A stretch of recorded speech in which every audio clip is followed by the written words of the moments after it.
Muy buenos días a todos, familia. Aquí seguimos un día más, una mañana más de jueves para seguir compartiendo el mensaje de la palabra del Señor, que en esta ocasión va a estar basada en el versículo 24 del capítulo 11 del Evangelio de Mateo, que dice así. Mateo 11:24. Por tanto os digo, recordemos que aquí está hablando el Señor Jesucristo. Si tú tienes una Reina Valera del 60, te vas a dar cuenta cómo salen las palabras en rojo. Eso significa que son palabras dichas por el propio Señor Jesucristo. Sabemos que toda la palabra es inspirada por Dios, pero esto precisamente lo dijo el Señor Jesucristo. Dice, por tanto os digo que en el día del juicio será más tolerable el castigo para la tierra de Sodoma que para ti. Con este versículo vamos a dar por concluido, por terminado, estos dos juicios que Jesús ha levantado contra las tres ciudades en las cuales dice que Él había hecho muchos milagros, pero que sin embargo no se habían arrepentido. Las dos primeras ciudades que nosotros empezamos a ver son las ciudades de Corazín y Betsaida, y la tercera es Capernaum. Este versículo 24 va precisamente a los habitantes de Capernaum, donde les dice que si en Sodoma se hubieran hecho todos los milagros que se hicieron allí en Capernaum, entonces ellos sí que hubiesen permanecido hasta el día de hoy.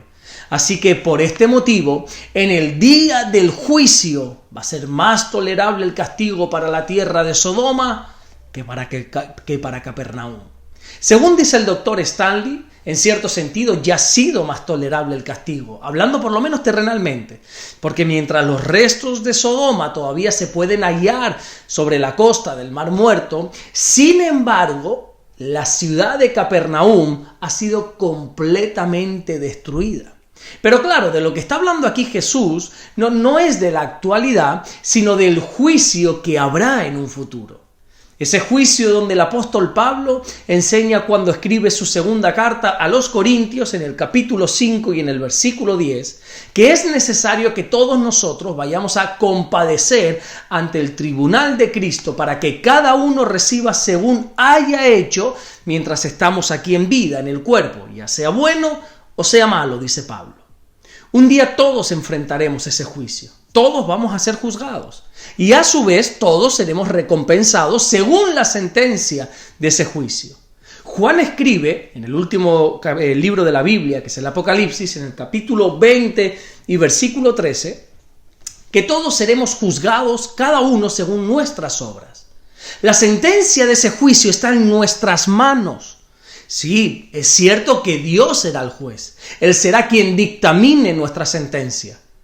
Pero eso no significa que Dios sea el responsable de la sentencia. Lo que cada uno de nosotros vayamos a recibir en ese juicio es simple y llanamente la consecuencia de todos nuestros actos, de todas nuestras obras. Mira, te explico algo rápidamente.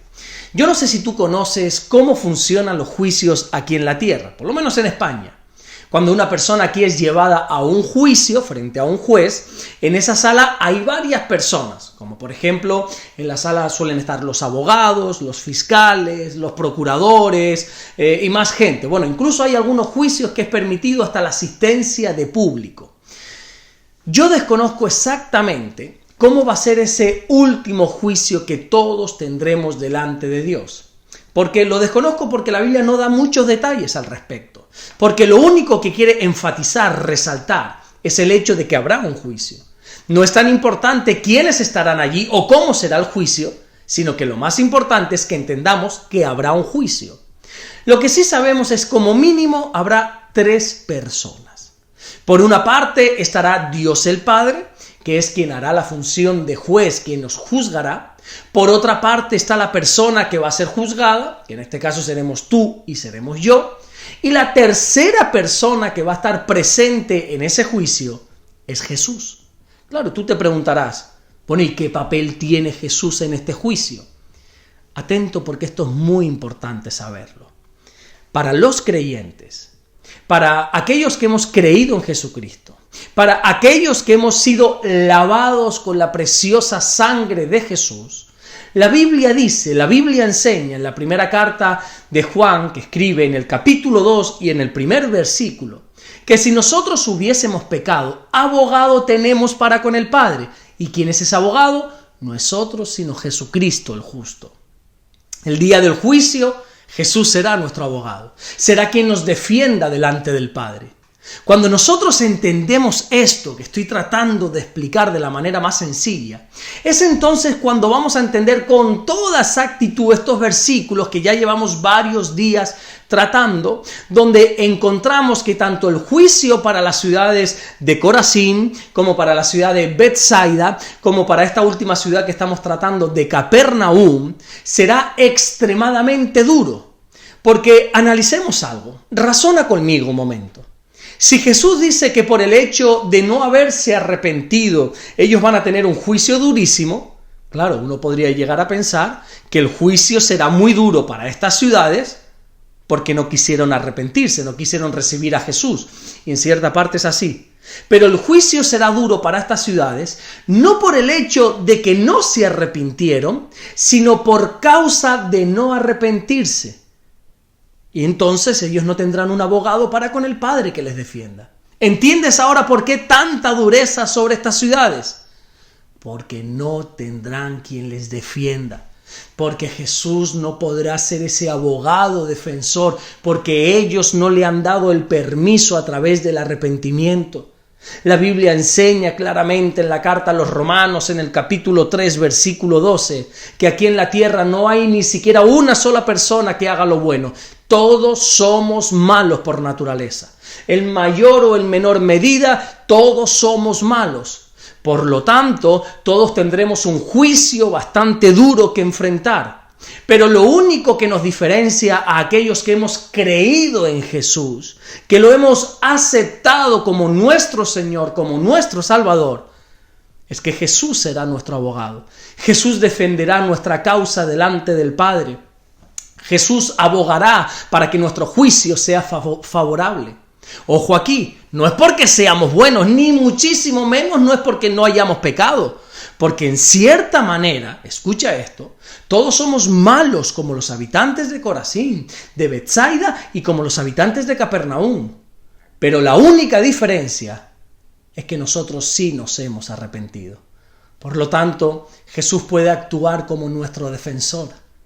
Claro, entendiendo todo esto que te he explicado en estos minutos, vas a poder entender mejor el por qué todavía Jesús no ha venido por su iglesia. Pedro nos enseña en su segunda carta que escribe en el capítulo 13 y en el versículo 9 que el Señor no retarda su promesa como algunos la tienen por tardanza, sino que Él simplemente es paciente para con nosotros porque no quiere que ninguno perezca, sino que todos procedamos al arrepentimiento. Jesús está esperando que haya un arrepentimiento, un verdadero arrepentimiento en todos nosotros, para que en el día del juicio podamos obtener esa vida eterna juntamente con Él. Así que ya sabes, tenemos dos misiones urgentes que hacer. La primera es arrepentirnos de nuestros pecados. Y si eso ya lo has hecho, tienes una segunda misión, que es instar a otros para que se arrepientan, para que ellos también puedan ser salvos y tener un abogado defensor que se llama Jesucristo en el día del juicio. Amén. Vamos a orar en esta mañana, vamos a dar gracias a nuestro Dios. Señor, te damos las gracias porque tú eres bueno en gran manera. Tu palabra nos enseña y nunca se me olvida, Señor, que tú eres bueno y que para siempre es tu misericordia. Gracias, Señor, porque sabemos que el día del juicio, el día donde todos tenemos que postrarnos frente a ti, donde tu palabra dice que toda lengua va a confesar que tú eres el Rey de Reyes y Señor de Señores. Sabemos que a pesar de nuestra maldad, que a pesar de nuestros enormes pecados, tú nos vas a defender, Jesús. Gracias te damos por tu misericordia, por tu bondad. Gracias, Señor. Nos arrepentimos de cada uno de nuestros pecados, de todas esas maldades que cometemos a diario. Perdónanos, Señor. Te queremos dar toda la gloria y toda la honra, Señor. Gracias por lo que estás haciendo y por lo que vas a hacer. En el nombre bendito de Jesús. Amén y amén y amén. Que Dios te bendiga. Nos vemos mañana viernes y así Dios vuelve a darnos el inmenso privilegio de poder seguir compartiendo el mensaje, la palabra de nuestro buen Dios. Dios te bendiga.